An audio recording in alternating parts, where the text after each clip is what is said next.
Ndërsa bota përqendrohet në tituj artikuj lidhur me diplomacinë, Pentagoni po kryen një ndryshim të heshtur, por masiv logjistik në mesdheun lindor. Për 70 vite kjo zonë u karakterizua nga një fakt gjeopolitik i palëkundur. Turqia ishte speranca e domosdoshme. Nëse Shtetet e Bashkuara donin të projektonin ndërhyrje në Liban, ose të frenonin ekspansionizmin rus, apo ndoshta të siguronin portat e detit të Zi, e bënin këtë nëpërmjet Ankaras.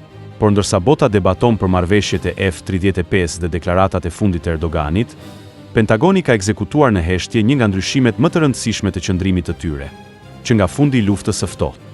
Amerika ka zgjeruar dhe përmirësuar një arkitekturë alternative me bazë Greqinë që zvogëlon kështu varësinë e saj nga Turqia gjatë luftimeve. Nuk bëhet fjalë për përmirësimin e disa bazave greke nga Washingtoni. Ajo që po ndodh është ndërtimi i një rrjeti të projektuar për t'i dhënë NATO-s më shumë fleksibilitet operacional. Edhe nëse bashkëpunimi Amerik-Turqi bëhet i paqëndrueshëm gjatë një krize. Por pyetja e vërtetë është, pse duhet ta bëjë Amerika këtë? Çfarë do të thotë kjo për Turqinë, për Greqinë dhe për trazirat e ardhshme në Egje, detin e Zi apo në lindjen e mesme? Kjo analizë do të detajojë arsyet e sakta pse Shtetet e Bashkuara po ndërtojnë në Greqi, aftësitë e tyre ushtarake duke i forcuar ato dhe arsyen e vërtet strategjike, pse Washingtoni po përgatitet në heshtje për një të ardhme ku Turqia mund të mos funksionojë më si speranca lindore e pakontestueshme e NATO-s, në mënyrën që funksiononte dikur.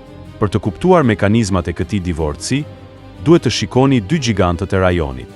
Nga njëra anë, keni bazën ajrore Incirlik në Turqi, një ikon legjendare e luftës së ftohtë dhe shtëpi e armëve bërthamore taktike amerikane. Nga ana tjetër, keni Xhirin e Sudës në Kretë, një bazë e cila po shndërrohet në një nga platformat më të besueshme të pafundoshme në arsenalin amerikan. Por cila nga këto dy baza mund të përdoret në të vërtetë në një krizë reale? Xhiri i Sudës është një avantazh gjeografik që Pentagoni tani po e shfrytëzon plotësisht. Pjesa qendrore e këtij objekti është tani më Pier K-14. Dhe kjo e bën atë një nga objektet detare më të afta në mesdhe për mbështetjen e aseteve të mëdha detare amerikane, duke përfshirë transportuesit e avionëve me energji bërthamore si USS Gerald Ford dhe USS Dwight Eisenhower. Këto simbole 100.000 tonësh të sovranitetit amerikan duhet të mbeteshin të ankoruara në det të hapur në të kaluarën, gjë që e bënte transportin e furnizimeve të ngadaltë dhe shumë të varur nga moti. Kurse tani, një grup sulmi i transportuesve ajror amerikan mund ta shkurtojë ndjeshëm kohën e logjistikës nëse ankorohen në K-14 dhe në një konflikt me intensitet të lartë. Kjo është shumë e rëndësishme për mbjetesë. Çfarë do të thotë kjo në të vërtetë? Do të thotë atë se mund të rivendosi një grup transportuesish më shpejt nga sa pret kundërshtari. Nuk qëndrojnë vetëm në luftë dhe mund të kontrollojnë ritmin e të gjithë operacionit. Kjo është arsyeja pse Suda po zgjerohet si një qendër kryesore. Në fund të vitit 2025, Marina amerikane finalizoi një kontratë infrastrukture për $75 milion posaçërisht për Xhirin e Sudës, pas një zgjerimi prej $43 milion të qendrës logjistike Marathi. Xhiri i Sudës tani ofron atë që strategët e quajnë aftësi të dyfisht, qeveris korridore detare që çojnë në kanalin e Suezit dhe monitoron të gjithë bregdetin e Afrikës së Veriut. Ndryshe nga bazat e brendshme, Suda kontrollon boshllokun ajërdet, që është mbivendosja ku përplasen rrugët tregtare detare dhe fuqia ajrore. Kjo do të thotë që Pentagoni po blen aftësinë për të vepruar në mesdhe pa kërkuar leje, dhe pa qenë fragjil ndaj ndryshimeve të humorit politik të ndokujt. Kështu pra, e thjesht për ta krahasuar këtë me realitetin aktual në Incirlik të Turqisë. Në letër, ajo mbetet një nga bazat më të mëdha në sistemin e NATO-s. Në praktik është bërë një kafaz i artë. Liria operacionale e komandantëve amerikan në Incirlik është bërë më paqëndrueshme politikisht me kalimin e kohës dhe vendimet e mëdha operacionale varen shumë nga bashkëpunimi i Turqisë si kompritës. Edhe marrëdhënia Amerik-Turqi ka rënë ndjeshëm gjatë viteve të fundit. Por ajo që e nervozon situatën është pikërisht fantazma që përndjek marrëdhënien midis Washingtonit dhe Ankaras, pas përpjekjes për grush shteti më 15 korrik 2016. Në vazhdim të videos, do ju zbuloj se çfarë bën autoritetet turke atë natë, e cila shkatërroi raportin besim rrezik të Pentagonit me Turqinë. Ja pjesa që vërteton se kjo nuk ka të bëjë vetëm me përmirësimin e një baze të vetme në Kretë. Nëse Suda është gjevahiri i kurorës në jug, Pentagoni ende ka nevojë për një rrjet të plot kontinental që mund të lëvizë njerëz, makineri dhe inteligjencë në të gjithë Europën pa hequr Turqinë nga priza. Nën thonjeza, kthimi drejt Greqisë nuk është thjesht plani B për marinën amerikane. Ky është një riformatim dhe rihartëzim i madh për atë se si Shtetet e Bashkuara projektojnë fuqinë e tyre në të gjithë Europën. Ndërsa Xhiri i Sudës siguron korridore detare, Pentagoni po e lidh njëkohësisht Greqinë kontinentale në një arkipelag të ri të sofistikuar bazash. Ky rrjet është projektuar për të anashkaluar një kalim me rrezik të lartë, bypassin e Bosforit. Pasi për dekada të tëra, kontrolli i ngushticës nga Turqia i dha Ankaras një ndikim që nuk kërkonte municione dhe Turqia ka pasur aftësinë dhe mundësinë të ngadalsojë logjistikën e NATO-s me dokumente dhe presion politik. Pra, çfarë ndodh kur Pentagoni shikon se nuk mund të mbështetet më plotësisht te portat e Bosforit, ndërton portat e veta dhe mban çelësat. Nëse doni të kuptoni pse Ankaraja është kaq e shqetësuar, duhet të shikoni portin e Aleksandroupolit. Nëse Shtetet e Bashkuara kishin nevojë të zhvendosnin një brigadë të rënd këmbësorie në Ballkan ose drejt kufirit rus, ato do të ishin në mëshirën e konventës së Montrë. Amerikanët duhet të lundronin nëpër Bosfor, në një rrip të ngushtë uji të kontrolluar tërësisht nga Turqia. Dhe në një betejë të vërtetë, Turqia mund të sillte pengesa me pretekstin e sigurisë së munguar dhe të ndërlikonte aftësinë e NATO-s për të lëvizur shpejt armatura të rënda përmes ngushticës. Pentagoni tani ka ndërtuar një zgjidhje alternative. Në mars të vitit 2024, Aleksandroupoli lehtësoi pritjen dhe lëvizjen e mëtejshme të një brigade të plotë të këmbësorisë së rënd. Po flasim për 3000 pajisje të rënda lufte, duke përfshirë tanke kryesore BTE M1 Abrams, automjete luftarake Bradley dhe automjete të lehta taktike të përbashkëta. Ky kapacitet u bë i mundur nga një projekt i financuar nga Marina Amerikane prej $2.3 milion për të hequr një drag të fundosur që kishte bllokuar pellgun e portit për vite me radhë. Amerika zhbllokoi potencialin e plot të portit në ujëra të thella duke pastruar rënojat. Sot, pajisjet lëvizin nga rampat e anijeve në Greqi direkt në linjat hekurudhore tregtare. Këta trena anashkalojnë tërësisht ngushticën turke, duke arritur në Bullgari, Rumani dhe Poloni edhe më shpejt në kohë. Leva që Turqia kishte dikur mbi logjistikën e NATO-s është zvogëluar ndjeshëm në terma praktik, por vetëm logjistika nuk i fiton dot konfliktet moderne. Nevojitet gjithashtu mbikëqyrje e vërtetë. Ndërsa tanket lëvizin në përveri, Shtetet e Bashkuara kanë krijuar një qendër të sofistikuar UAV në bazën ajrore të Larisës në Greqi. Brenda krahut 110 luftëtar. Ky është një stacion i përhershëm për 8 UAV MQ, 9 Reaper Blok 5. Këta Reaper janë grabiqarët kryesor të mbikëqyrjes.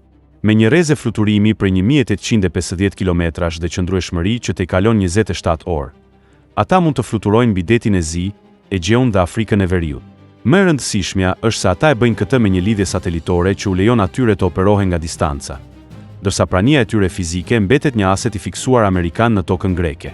Të dhënat aktuale tregojnë se kjo vendosje u formalizua sipas marrëveshjes së bashkëpunimit të mbrojtjes së ndërsjellë të nënshkruar midis sekretarit të shtetit Antony Blinken dhe qeverisë greke.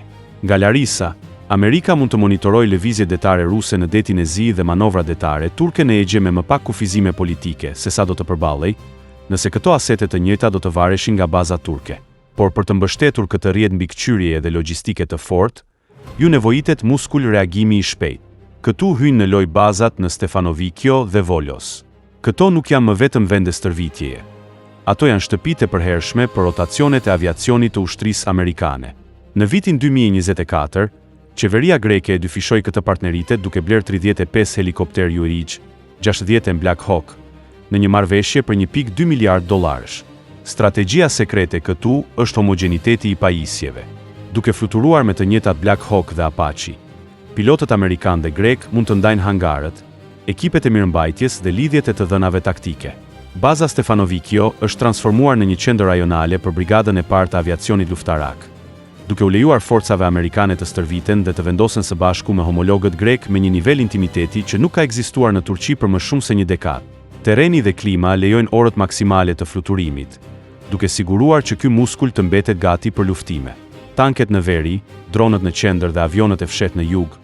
Ky pra është një vendim i qëllimshëm amerikan për të zvogëluar varësinë nga Turqia, për pozicionin më kritik lindor të NATO-s. Dhe për të kuptuar pse ky veprim është një reagim ndaj një tradhtie, duhet të shohim natën kur u fikën dritat në bazën amerikane Incirlik, në Turqi. Ishte 15 korrik 2016, ndërsa në Turqi zhvillohej një përpjekje për grush shteti. Qeveria turke bëri diçka të paimagjinueshme për një aleat të NATO-s, shkëputi energjinë në bazën ajrore amerikane në Incirlik. Avionët luftarak amerikan që kryenin misione luftarake kundër ISIS në Irak dhe Siri u detyruan të uleshin duke përdorur gjenerator rezerve emergjence për kullën e kontrollit. Për ditë të tëra baza ishte mbyllur në një blokadë policore turke. Kjo ngjarje e vetme dëmtoi rënd raportin besim rrezik që kishte mbështetur aleancën për dekada. Tani në Pentagon bëjnë pyetjen: çfarë ndodh nëse turqit e bëjnë këtë përsëri gjatë një lufte? Ky mosbesim u përforcua mëtej pas blerjes nga Turqia të pajisjeve raketore ruse S-400. Washingtoni i tha Turqisë menjëherë se nuk ka asnjë shans që të fluturosh avionin luftarak më të përparuar të fshetë në botë, pra një sistemi radari rus, të kontrolluar nga një partner i paqëndrueshëm. Kjo do t'i lejonte Moskës të mblidhte të dhëna të ndjeshme elektronike për zbulimin e avionit. Flasim për avionët F-35. Pasi besimi u thye, Pentagoni filloi të projektonte vendin e ri të qëndrueshëm. Kjo çon në ironinë më të mprehtë të ndryshimit të marrëdhënieve dhe pozicioneve strategjike të vendeve. Ndërsa Turqia dikur ishte qendra e planeve të ardhshme të fuqisë ajrore, tani e ardhmja e luftës së nivelit të lartë po praktikohet në Greqi. Pentagoni tani po shqyrton gjeneratën e ardhshme të luftimit, që është integrimi i gjeneratës së 5 të teknologjisë së fshehtë. Baza ajrore Andravida është bërë vendi nisjes për ushtrimet i njohës, të cilat tani konsiderohen nga stërvitjet ajrore më komplekse në botë. Këtu, avionët amerikan F-35 Lightning II fluturojnë në simulime luftimi të nivelit të lartë. Turqia fillimisht ishte një partner kryesor në programin F-35, e cila do të merrte mbi 100 avion, por për shkak të blerjes së raketave ruse S-400, Turqia u përjashtua. Greqia tani po lëviz për të mbushur këtë boshllëk, me një porosi në pritje prej 3,5 miliardë dollar për 20 avion F-35. Për më tepër, Amerika ka përdorur programin e artikujve të mbrojtjes rezervë për të transferuar pajisje ushtarake me vlerë mbi 280 milion dollar në Greqi, që nga viti 2016, duke përfshirë 1200 automjete të blinduara M11, 17 dhe 70 helikopter Kiowa Warrior. Andravida është vendi ku Shtetet e Bashkuara po stërvisin aleatin e tyre të ardhshëm institucional për të operuar luftarin më të përparuar në botë. Ndërsa ish partneri Turqi ka mbetur me një flotë të vjetëruar F-16 dhe një sistem radari që nuk mund të integrohet plotësisht në fushën e betejës së fshehtë të NATO-s. Turqia tani mbetet e bllokuar nga programi F-35, ndërsa Greqia është gati të marrë luftarët e saj të parë të gjeneratës së 5 deri në vitin 2028. Ndryshimi ushtarak që po shohim ka hapur gjithashtu rrugën për përfitimin më të rëndësishëm ekonomik në mesdheun lindor, që është korridori i energjisë. Për të kuptuar pjesën e fundit të kësaj enigme, duhet të ndiqni gjurmët e parave në jugperëndim të Kretës. Kapitali është një frikacak, që nuk vendoset kurrë në zona të pasigurta. Dhe tani, polica e sigurimit është vetë marina amerikane në territorin grek. Në vitin 2025, ExxonMobil dhe Helleni Q Energy përfunduan studime masive sismike 3D në ujërat ultra të thella në jug të Kretës. Ata tani po përgatiten për shpimin eksplorues Asopos 1, duke synuar thellësi deri në 4000 metra. Flasim për një investim të vlerësuar në 5 deri në 10 miliard dollar për të zhvilluar këto fusha, të cilat mund të mbajnë deri në 200 miliard metra kub gaz natyror. Realiteti gjeopolitik është se ExxonMobil nuk është vetëm një kompani nafte. Në këtë rajon, ajo funksionon si një përfaqësues komercial për politikën e jashtme amerikane. Asnjë bord drejtorësh i kësaj kompanie nuk do të miratonte projekt për 10 miliard dollar në ujërat e pretenduara turke, nga doktrina Adeu Blu apo Mavi Vatan, pasi nuk kanë asnjë garanci sigurie. Zgjerimi i xhirit të Sudës nuk ka të bëjë vetëm me furnizimin me karburant të transportuesve të avionëve. Ka të bëjë me projektimin e një ombrellë sigurie mbi këto bloqe energjie. Transportuesi i avionëve të pafundshëm i Kretës siguron që këto platforma shpimi të mbeten të paprekshme, por strategjia shkon edhe më thellë se sa thjesht nxjerrja e karbureve. Ndërsa platformat shpojnë në jug, një rrjet i ri i fuqishëm energjie po ndërtohet në veri, ky është korridori vertikal. Për dekada të tëra, gazi rus rrite nga lindja në perëndim, duke i dhënë Moskës dhe Ankaras një kontroll të fortë mbi sigurinë energjetike të Europës. Korridori vertikal e përmbys këtë rrjedh, është një rrjet tubacionesh dhe ndërlidhësisht të projektuara për të lëvizur gazin nga Greqia, përmes Bullgarisë dhe Rumanisë, deri në Ukrainë dhe Moldavi.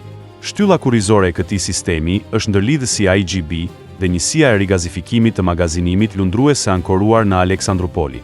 Vetëm ky terminal ka një kapacitet rigazifikimi prej 5.5 miliard metra shkub në vit.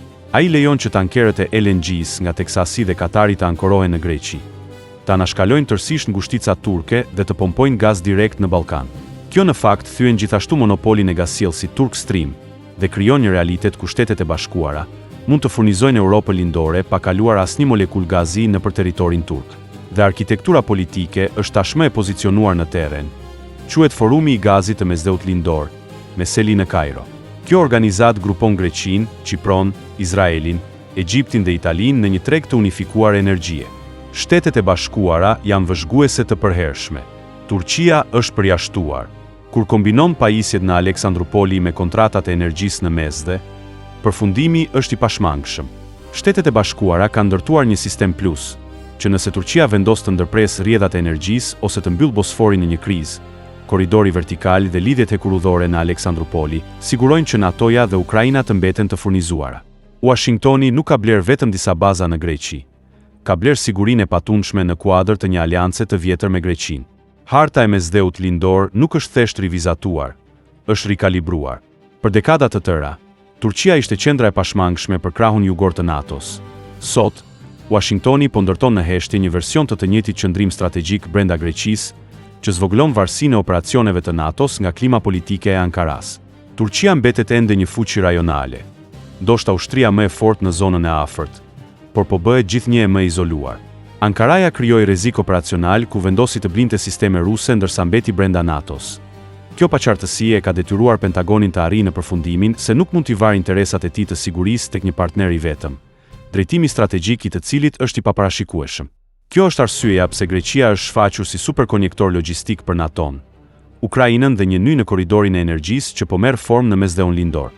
Amerika dhe tani Amerika e Trump kanë zgjedhur Greqinë dhe po anashkalojnë dhe shmangin në çdo aspekt Turqinë. Në sa më sipër, Shqipëria nuk është askund, edhe pse mund dhe duhet të ishte.